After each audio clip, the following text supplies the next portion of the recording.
अस्सलाम वालेकुम dear students. आज हमारा टॉपिक है Thomson's model of an atom. इससे पहले हमें ये पता है कि ये जो एटम है इसमें नेगेटिवली चार्ज्ड पार्टिकल्स जिनको हम इलेक्ट्रॉन्स कह सकते हैं और पॉजिटिवली चार्ज्ड पार्टिकल्स जिनको हम प्रोटॉन्स कह सकते हैं मौजूद होते हैं। सो ये दोनों इलेक्ट्रॉन और प्रोटॉन न्यूट्रलिटी मेंटेन करते हैं एटम की। अब सवाल पैदा होता है कि ये पॉजिटिवली और नेगेटिवली चार्ज्ड पार्टिकल्स जो होते हैं, ये जो इलेक्ट्रॉन और प्रोटॉन होते हैं, ये कैसे डिस्ट्रीब्यूट होते हैं एटम में। इसी चीज़ को दूर करने के लिए, इसी चीज़ को समझाने के लिए जे थॉमसन ने इन 1904 में एक मॉडल दिया था जिसको हम थॉमसन्स मॉडल ऑफ एटम के नाम से जानते हैं। सो जे थॉमसन ने जो एटॉमिक मॉडल दिया ऑफ एन एटम दिया था वो सिंपली इसमें एक एटम जो सिफर के तौर पर पेश किया गया है, एक सिफर के शक्ल में पेश किया गया है जिसमें पॉजिटिवली चार्ज्ड पार्टिकल्स वो एम्बेडेड होते हैं। The positively electricity in which embedded number of electron sufficient to neutralise the positive charges as well.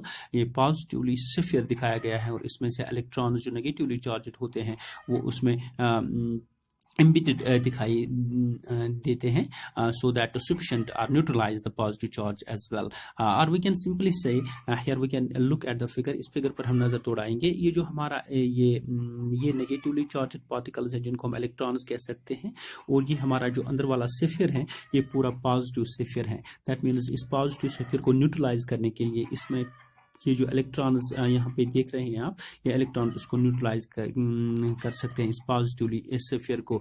So this is the model of an atom that is been shown by the J Thomson. इसको हम compare कर सकते हैं watermelon से। यहाँ पे हमने लिखा है this is compared with watermelon in which seeds are embedded. यहाँ पे वाटरमेलन में जो सुर्खी होती है, जो रेड स्पॉट होता है, उसको हम पॉजिटिवली से फिर तस्वर कर सकते हैं, और इसमें सीड्स होते हैं, जो वाटरमेलन में सीड्स होते हैं, जो उनको हम नेगेटिवली इलेक्ट्रॉन्स तस्वर कर सकते हैं। So that watermelon section will simply make us understand the J. Thomson's model of an atom as well. However, this model of atom could not explain the scattering experiment they carried out by Rutherford in 1911. Rutherford ने इसके बाद जो scattering experiment दिया था, और वो scattering experiment उसको पूरी तरह से define नहीं कर पाता this Thomson's model of atom. So hence this Thomson's model of atom was simply been rejected as well. So this was an old model of an atom. So in the later by tomorrow's lecture, inshallah, we will simply study the this Rutherford's model of an atom, and that is the scattering experiment by the Rutherford as well.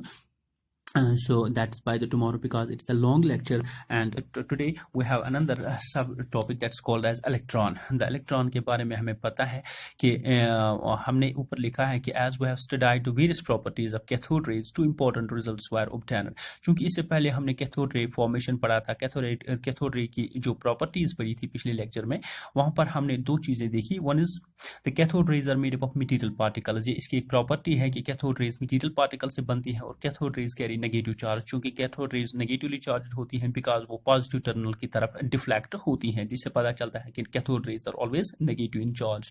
So the negatively charged material particles constituting the cathode rays are known as electrons. तो हमें ये पता चलता है कि ये जो negatively charged material particles हैं जो डिफ्लेक्ट होती हैं towards the positive electrode, they are simply being called as the cathode rays, and these cathode rays they are simply being these negatively charged material particles and these negatively charged particles which constitute the cathode rays, जो मिलके बनाते हैं cathode rays. उन negatively charged material particles को हम electron कह सकते हैं।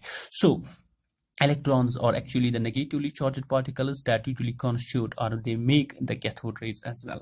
अब हमने क्या देखना है यहाँ पे, charge and mass of electron. एक चार्ज देखनी है इलेक्ट्रॉन की क्या है, और दूसरा हमें मास पता करना है इलेक्ट्रॉन का क्या है। तो ये चीजें दोनों, ये चार्ज और मास को जानने के लिए हमें पहले दो चीजों पर गौर करना है। ये यहाँ पे आप देखिए, to determine the exact charge and mass of the electron the following experiments were to be carried. दो एक्सपेरिमेंट्स हमें करने हैं। पहला क्या है, for determination of the ratio mass divided by this charge divided by mass, that's E by m of the electron। पहली experiment में हमने क्या करना है, जो रेशियो हमारा है that's of चार्ज और मास का जो रेशियो है that's E by m। Charge के लिए हम स्मॉल e लिखते हैं और मास के लिए हम स्मॉल m लिखते हैं ऑफ इलेक्ट्रॉन। इलेक्ट्रॉन का चार्ज और मास का जो रेशियो है उसको पहले देखना है। तो यहाँ पे हमने क्या लिखना है, यूजिंग ए स्पेशल डिस्चार्ज ट्यूब। इससे पहले हमने डिस्चार्ज ट्यूब का इस्तेमाल किया। J.J. थॉमसन ने भी in 1897 studied the cathode rays under the influence of the electric field of the different strengths। वहाँ पे हमने इलेक्ट्रिक फील्ड अप्लाई किया अलग अलग स्ट्रेंथ्स का, और वहाँ पे हमने कैथोड रेज का पूरी तरह से स्टडी किया जब हमने अलग अलग इलेक्ट्रिक फील्ड वहाँ पे अप्लाई किए। और उन रिजल्ट्स को लेके इस डिस्चार्ज ट्यूब में हमने ऑब्जर्व किया कि ratio of this electron in terms of charge and mass of the particle constituting cathode rays, जो कि कैथोड रेज का हमने जांचा, और वहां से हमें पता चलता है कि ये जो रेशियो ऑफ चार्ज एंड मास होता है that's E by M is found to be, वो हमें बराबर आया 1.76 into 10 raised power 11 coulombs per kg, that is C kg minus 1, इसका इनवर्स में लिख सकते हैं। That means the ratio of charge and mass of the particles constituting the cathode rays wire 1.76 into 10 raised power 11। ये जो cathode rays हमने देखी discharge tube में, वो छोटे छोटे पार्टिकल से मिलके बनती हैं जिनको हम इलेक्ट्रॉन्स कह सकते हैं। सो जो रेशियो है चार्ज और मास का इलेक्ट्रॉन्स का, वो हमें बराबर आया E by M, हमें बराबर आया by carrying the experiment 1.76 into 10 raised power 11 coulomb per charge. क्योंकि चार्ज को हम कूलम में नाप सकते हैं, that means 1.76 into 10 raised power 11 Coulomb's पर kg। सो ये हमारा पहला एक्सपेरिमेंट है। अगर हमें मास और चार्ज दोनों को निकालने के लिए हमारा पहला जो रेशियो है चार्ज और मास का, वो बराबर आया 1.76 into 10 raised power 11 coulomb per kg। तो दूसरा जो हमने एक्सपेरिमेंट किया था वहां पे for determination of the charge on the electron, इसके बाद हमने चार्ज ऑन द इलेक्ट्रॉन देखा। वो कैसे? The charge on the electron was found by R.A. Millikan. चूंकि R.A. मिलिकन दूसरे साइंटिस्ट 1917 में उन्होंने ये एक्सपेरिमेंट किया with the help of his oil drop experiment. यहाँ पे उन्होंने ऑयल ड्रॉप का एक्सपेरिमेंट किया था, जिसकी मदद से उन्होंने चार्ज ऑफ इलेक्ट्रॉन वहां पे हमें ऑब्जर्व करके दिया। In these experiments oil drops were charged by electrons। Oil drops को पहले हमने चार्ज किया था इलेक्ट्रॉन की मदद से, दैट मींस कैथोड रेज की मदद से। The charge on the droplets were found by noting the speed at which they move between the two plates of an electric field of a particular strength.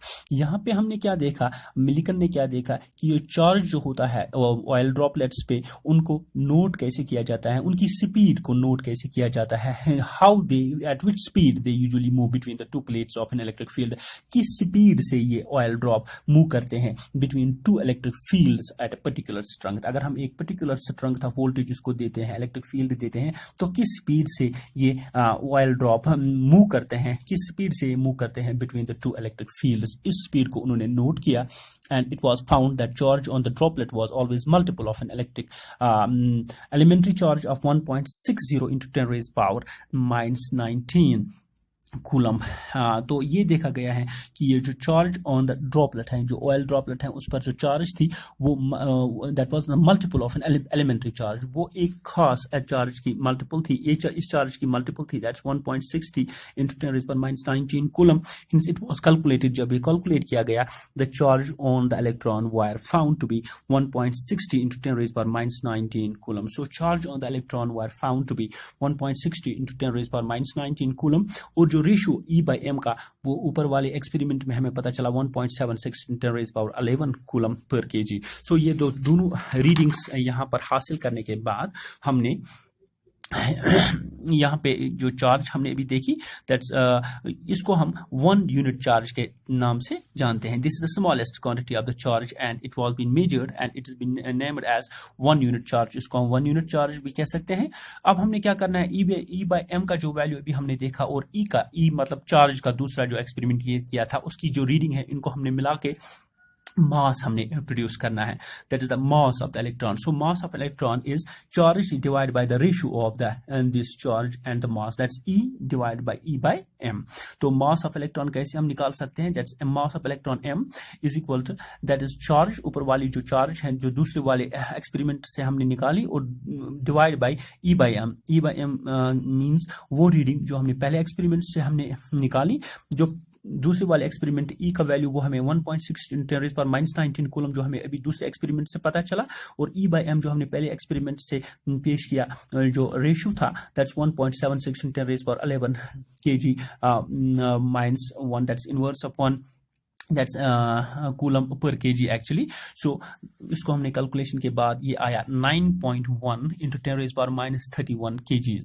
So this is the mass of the electron, and this is nearly 1 by 100 and 1840. That means 1840th times of the mass of the atom of hydrogen.